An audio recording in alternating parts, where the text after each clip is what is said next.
Halo Bapak Ibu sekalian, selamat datang di channel YouTube kami Teknik Mesin Praktis. Perkenalkan, nama saya Michael Gunawan. Pada hari ini saya akan membahas tentang tata cara merawat genset yang baik dan benar. Kenapa sih genset harus dirawat?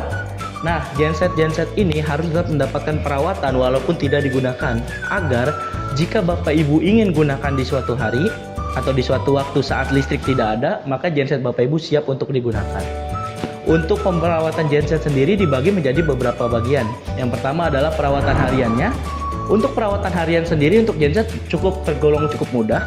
Bapak Ibu cukup hanya memeriksa saja, seperti memeriksa level bahan bakar, memeriksa level oli, dan memeriksa level air radiator. Kenapa? Agar mereka tidak ada di bawah level standarnya. Lalu Bapak Ibu juga harus memeriksa kabel-kabel yang terhubung ke genset atau yang terhubung ke MCB Bapak Ibu. Jika ada kabel-kabel yang terkelupas, itu harus langsung segera diganti. Lalu Bapak Ibu juga harus memanaskan genset ini 5-10 menit setiap harinya tanpa beban. Ini untuk memastikan bahwa genset akan tetap menyala dan tetap bisa digunakan kapanpun dibutuhkan. Lalu yang kedua adalah perawatan mingguan. Nah, perawatan mingguannya ini hampir sama seperti perawatan harian, masih sama-sama untuk pengecekan, namun pengecekannya lebih menyeluruh. Ada pengecekan bagian dalamnya seperti apakah ada kebocoran di bagian bahan bakar, ataukah di bagian oli, atau kebocoran di bagian air radiator. Nah, lalu membersihkan satu unit ini supaya tidak ada debu, supaya tidak ada kotoran yang menyumbat. Tentunya juga diperiksa juga filter udara, apakah sudah kotor atau belum. Kalau sudah kotor bisa dibersihkan atau diganti. Nah, lalu yang ketiga adalah perawatan bulanan. Perawatan bulanan ini harus banget dilakukan, apalagi kalau gensetnya digunakan terus-menerus. Yang pertama adalah mengganti atau membersihkan filter udara. Jika sudah 1 bulan itu adalah wajib.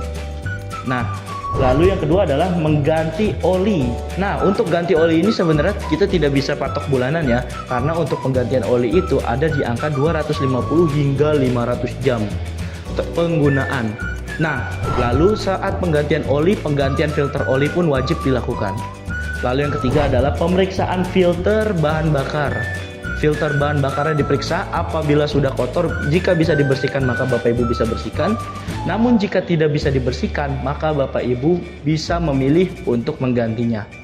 Lalu Bapak Ibu juga harus mengganti filter radiatornya, lalu Bapak Ibu juga harus tetap membersihkannya.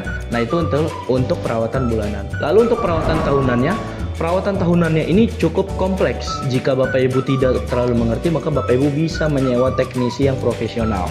Karena apa? Karena itu sudah menyeluruh sekali, karena harus mencek engine dan alternatornya. Lalu pengecekan juga sistem bahan bakar dan sistem olinya, apakah tetap berjalan sesuai angkanya atau tidak. Lalu pengecekan lewat panelnya, apakah voltase yang mengalir tetap sesuai atau tidak. Itu ada di pengecekan tahunan. Baik, bagaimana Bapak Ibu? Untuk perawatannya cukup simpel, bukan? Nah, bagi Bapak Ibu yang sudah mempunyai genset, maka setelah menonton video ini harap bisa mempraktekkan bagaimana cara perawatannya. Nah, jika Bapak Ibu yang belum mempunyai genset, bisa langsung memesan di kami di www.indotara.id. Terima kasih Bapak Ibu, sekian untuk video saya hari ini. Sampai bertemu di pertemuan selanjutnya. Terima kasih.